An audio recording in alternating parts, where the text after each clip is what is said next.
like ages since I've built inside of an NZXT PC case here on the channel. So today, I've rounded up their H7 Elite, one of their updated CPU coolers, and an RTX 4070 Ti Super to build an awesome 1440p gaming PC build. I've selected some great parts to pair these up with, and I'll be taking you guys along for the ride, covering off everything that makes this build possible, how to assemble it from start to finish, and looking at performance a little bit later. Let's do this. The Corsair K65 Plus Wireless is a 75% mechanical gaming keyboard with hot swappable pre-lubed Corsair MLX red switches. You get 2 wireless connection modes with both Bluetooth and 2.4 GHz and up to 266 hours of battery life for non-stop gaming. Customizable RGB lighting, Corsair IQ support and a programmable rotary dial make this a compact keyboard that has it all. Perky RGB lighting, a sleek grey and silver design, 2 layers of sound dampening and screw-in stabilizers round off a keyboard with plenty of features. I'm going to kick things off by looking at the CPU and GPU combo first. Why? They're basically the 2 most exciting components, and they are obviously going to give us a really solid idea of the performance this build can achieve from the beginning. Graphics card wise, 4070 Ti Super. Why have I picked it? Of all the updated super cards, this is my favourite on the basis it has more VRAM. That's where Nvidia, in my opinion, have really fallen short to AMD this generation, and it's something that particularly hampers performance at 1440p now and into the future. Like, I was playing Hogwarts Legacy the other week, and you can see the VRAM, it absolutely eats it up at 1080, 1440, let alone 4K, and a card like this satisfies that problem really well. It's also fairly reasonably priced, and while technically a 7900 XT is a slightly better value option when it comes to like pure gaming performance, the addition of DLSS 3 and 3.5 and much better ray tracing support make this the card I'm going to go for. I've tried to compensate by picking up the MSI Ventus cooler. This is one of the more entry-level 4070 Ti Super designs, and hopefully saves a bit of money, helping to keep this build in budget. Now, I'll be pairing this up with Intel's Core i5 14600K, and in many ways, this is an odd CPU right now. Lots of people are going Ryzen because obviously 14th gen is the last to support that LGA 1700 socket, and Intel have had a few fiery problems recently when it comes to processors and motherboards. So the 14600K seems to be immune from most of those problems, which is good, and the high core count is going to give you a multi-threaded upside over the AMD competition. It's very unfair to compare this against a Ryzen 5 7600X, when in fact it's more aligned to a Ryzen 7 7700, and that's why there's a price differential involved. I'm going to be installing the CPU into this. Now, this is MSI Z790 Tomahawk Max Wi-Fi. Now, one of the reasons I picked this board is because it's part of the Max range, which basically come with the Intel 14th gen compatible BIOS out of the box and leverage some of the 14th gen features that you don't get on other boards. Now, I like the colour scheme on this, mainly black with a few kind of like neon green accents. It's a little bit different, and there are little cool additions which make your life easier when you're actually building the system. One of those is this toolless M.2 slot, which you pull up. Like,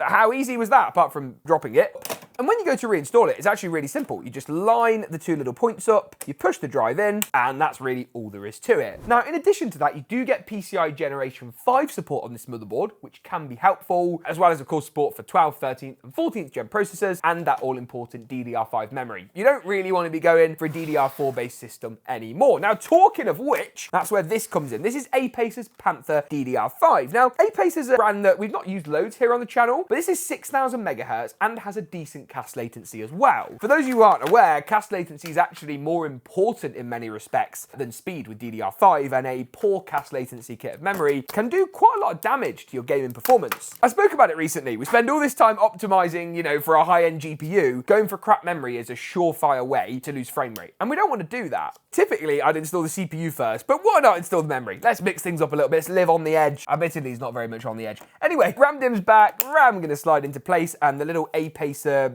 lion or a cheetah maybe? I don't know, the animal. The animal on the RAM is a panther. The name on the box is a bit of a giveaway. It's going to go towards the bottom if you're looking at the RAM from this way. So there we go, nice and simple. 2 spaces left for future upgrades if you wanted to chuck in, say, 64 gigs of RAM a bit later. The CPU is going to be next if I can find it. There we go, the 14600K. Now, you could upgrade this if you wanted to a 14700K. That would offer up a little bit more performance, give you more cores, and especially provide provide better multi-threaded performance. Intel really still do beat AMD when it comes to multi-thread, and even though Ryzen 7000's got really good, if you're going to build for video editing, rendering, streaming, Intel's the way that I would go. SSDs, this is where it gets interesting. I did ask MSI to send a couple of bits out for this build, and in addition to the Spatium M480, which I requested from them, they also sent out this, their quite frankly ridiculous Spatium M570. Now, when I say this thing is ridiculous, so this is a normal M.2 drive, no heatsink, passively cooled, no problem. This is the Spatium M570. I mean, have you ever seen anything so ridiculous in your life? Now, what's this all about? This is Gen 5 cooling, basically, because the temperatures are, I don't want to say out of control, but not in a good place on some of these M.2 SSDs of the new Gen 5 variety. They have all this unbelievable amount of cooling to try and keep a lid on temperatures. Corsair went for a fan, so did XPG. I guess this is instead of having a fan. Now, I'm going to put the M480 in, and I'm going to swap it out later and see what performance upside this higher end drive provides. For me, that's a little bit big, and I think for a system like this, speed-wise, the 480 is going to be fine. Additionally, I should also point out that Corsair have since released a new MP700 Pro SD, which is a Gen 5 drive that in our testing doesn't actually require a large heatsink. It would work with, say, this, which is built into the motherboard. So I think on that basis, it might be best to stray away from MSI's first iteration Gen 5. As I say, we'll look at the performance later. I'm sure the temperatures are low, but my word, that is massive. And not in a good way. Size matters, and this is too big. Next up is the cooler. Now, quite excited for this because I mentioned in the intro, been a while since I've built an NZXT based system, and this Kraken 360 is part of their new and updated Kraken range. There are different models. There's like a higher end model with a better screen and RGB fans. This is the more base entry model, but you still get the screen, so we can still see key system metrics through NZXT Cam, which is basically NZXT's version of iCUE. Corsair iCUE and NZXT Cam remain the best two bits of software in my opinion. You've got the likes of Height who are trying to catch up with their Nexus. Cooler Master seem to release a new software design every, I don't know, 4 weeks at this point. NZXT Cam, iCUE, you can't really go wrong with either of them. The reason I'm getting the cooler out the box is because I'm going to start some of the mounting hardware. You see here, there's this little flexible backplate. This is what we definitely need for the CPU. And additionally, there is also a bag here, which is nicely labeled LGA 1700. These are the posts that are going to screw into the backplate, and I'll show you what I mean. So, flip the motherboard around. The backplate then just slots through each of the holes around the CPU. Nice and simple, really easy. And then the LGA 1700 posts just screw in to each corner of the backplate threads, which are now poking through the motherboard. So you can see here, get them all in just a little bit to begin with, and then tighten them up one by one, corner by corner. The rest can wait till later, but it's easier to do this now than when the case gets involved in the build in a second. Here it is, the NZXT H7 Elite. Now this is sort of a little bit of a refresh, I suppose, on the original H7. You get the new RGB fans at the front. I think they're still 120 mils. No, I'm wrong. They're 140s. That's great. I did think they looked a little bit big. Let's actually open the thing, shall I? And then I can actually tell you what is and isn't inside of it. Oh gosh, it's heavy. Now that is what I call glass. So you've got glass at the front with the 140mm core fans behind. That is a very dark tempered glass panel, so I'm slightly worried, maybe a little bit too dark, which comes off nice and easily. Airflow in this versus the flow is obviously a lot more restricted, kind of in the name. You do get this sort of ventilation channel down the side. Again, not massive, but let's see and wait until the temperature data comes through later. With the help of that 360mm cooler, I think we're probably gonna be okay. And then it is motherboard installation time. So there should be some screws at the back of the case. So rear panel, very stiff. Ugh. And this is the magic box of tricks. So I'm hoping in here, all of the standoff screws that we need are gonna be in situ. So,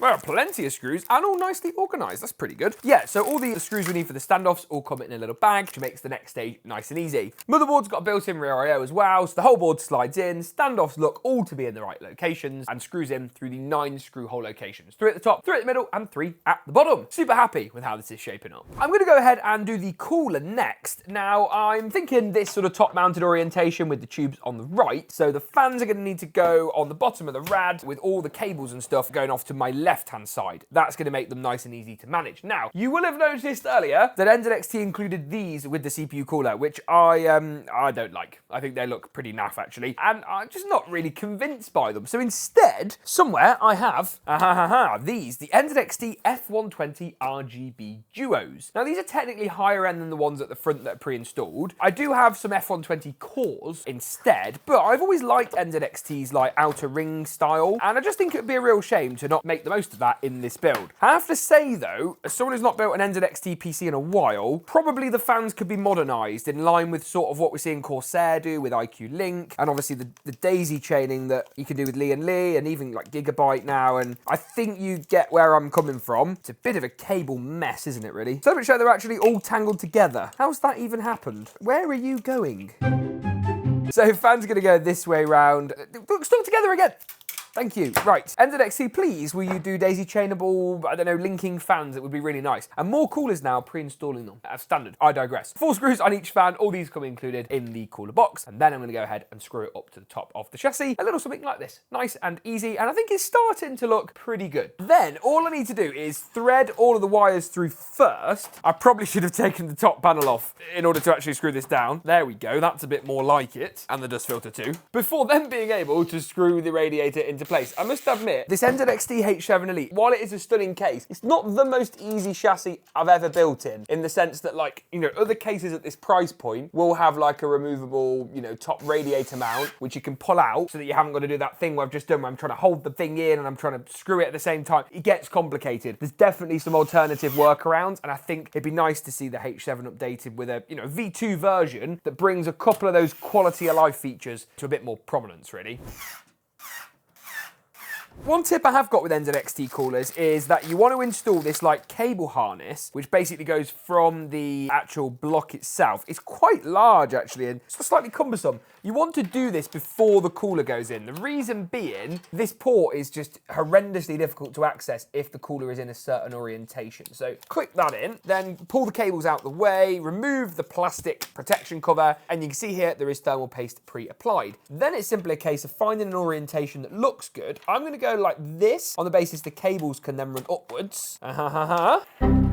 Then with the thumb screws, it's just going to secure into place. Now, these thumb screws are screwdriver sort of compatible, if you will. Definitely easier to get started by hand, as I find they just don't stick on to the end of the screwdriver. They're just too heavy, even though they are magnetic. Just get all of them started, and then once they're started, finish it off with a screwdriver just to get a nice bit of tension in there and ensure the contact between the CPU and CPU block is easy. I haven't installed one of these coolers in a while. Not too bad, not the hardest, not the easiest, sort of somewhere in the middle. Next up, it's time for the GPU, and as I mentioned earlier, 4070 Ti Super is going to do the business for this build. This Ventus one should fit with no problems. Obviously, if you've got like a front rad, then it's a slightly different scenario. I don't, so we've got loads and loads of space to spare. I also sort of forget how much more clearance the H7 has than the H5. I mean, yeah, even with a front radiator in push-pull, you're still going to have plenty of clearance, so absolutely nothing to worry about. In terms of PCI slots, it's going to be the second and third slots in this build. That tends to be the case, to be honest, with most ATX and even micro ATX chassis, and you want to keep hold of the screws that you'll remove in here, as you're going to need those in a second to actually secure the graphics card back into place. I've already pushed the PCI clip back, so it's then a simple case of sliding this into place, a little something like so, and that's basically it. As mentioned, those screws are going to go back in to secure the GPU, and I think we're going to be good to go. All that there remains is the power supply, MSI's A850G out. Now this is 80 plus gold, ATX3, PCI Gen 5. I realise I'm just saying lots of buzzwords. Basically, it's got all the new standards that we want with good efficiency and a fully modular interface. That means you only actually plug in the cables you need. Talking of the cables you need, you've got the PCI Gen 5. This is the 16-pin connection. Also then, of course, got ourselves power for the CPU in a 4+4 pin configuration, motherboard power, which is the largest one. That looks a little something like this. And of course, a SATA power cable for any RGB hubs and stuff on the NZXT H7 and the cooler, which will require some power too. One thing I really like about what MSI have done here is they've made the end of the PCI Gen 5 cable yellow. Now that actually allows you to see whether it's fully seated and helps to remove all of those fire risk things that people have had with cables in recent years, where you can't actually tell if the cable is properly connected. So with this, it's nice and easy. MSI's A850 GL is part of their more up-to-date power supply range, and it's really genuinely very good value for money. In fact, you can commonly find this unit for, I think, as low as like $80 or $90. It really is extraordinary extraordinary. And when you compare that to the price of even units from, the likes of Corsair, it really is exceptionally, I wouldn't say cheap, but very, very competitive at very least. Let's just slide the power supply in and get this thing going. 4 hex screws is gonna cover us off nicely. And you can see here with a fan down orientation, get those screw holes to line up and seed the PSU into place. A screw in each corner, a little something like so, and that will make sure the whole thing is nice and secure.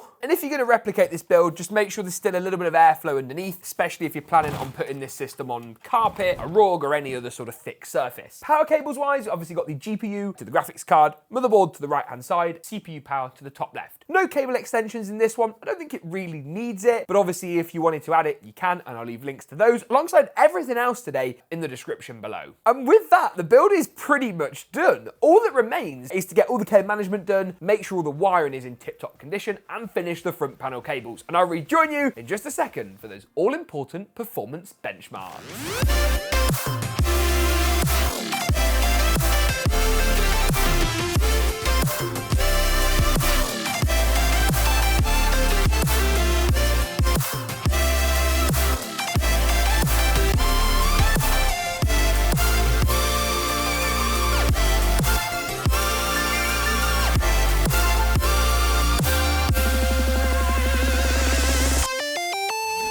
I think we can all agree this build looks pretty good, but the proof is in the pudding when it comes to performance. Now for my testing today, I'll be using this MSI 321 URX gaming monitor. This is actually a bit overkill for this build. It's 4K QD OLED and 280Hz, so going to be no problem for our 4070 Ti Super, and great if you want both high resolution and high frame rate gaming. Let's kick things off by looking at Warzone 3 first of all. The 4070 Ti Super is in my mind a 1440p card through and through, and here with 176 FPS on average, I think that range true. There is of course legroom to jump up to 4K as well, but of course with this being a competitive title, we want to stay in those high triple-digit frame rates, and that's of course what this build is achieving at 1440p. Call of Duty's Modern Warfare 3 was unsurprisingly a very similar story. 1440p high DLSS on quality once again, and the build pulled in 196 FPS this time. That's 20 frames per second more and just shy of the 200 FPS mark. This system then clearly allowing you to take advantage of those higher refresh rate monitors if you wish. Starfield at 1440p high was a particular highlight. This is a game that's often really difficult to run, some updates to the title are making it a bit better optimized, and that's really evident here with 107 FPS on average. I tend to find Starfield runs better on Nvidia GPUs than AMD cards right now, and that was also the case in Hogwarts Legacy. 1440p high, another title that's often really difficult to run. This build pulled in just shy of 140 FPS on average, 138 to be precise. If you're wondering, by the way, we use MSI Afterburner Reaver Tuner and Nvidia FrameView to capture all of the FPS data, pulling 2 feeds to ensure the numbers all stack up. Apex Legends and Fortnite round us out. Apex first, here at 1440p high settings, at nearly 300 FPS on average, which is pretty crazy. 275 to be precise, really great. While Fortnite at 1080p competitive settings delivered 280. Wow. The 4070 Ti Super really a card that delivers lots of power, and with the extra video memory that we gain over the original non-super variant, Nvidia are really creating a card here. The 4070 Ti Super and all the other hardware in this build evidently doing a great job. The extra 4 gigs of VRAM on this super version over the non-super variant make it a much better value proposition for most builds, and while it certainly isn't cheap, if you want the Nvidia feature set and top-end 1440p performance without the price tag of the 4080 Super, it's what I would go for. What do you guys think of this build? Let me know in the comments down below. Thanks for watching, and if you enjoyed it, make sure to get subscribed to see more from me.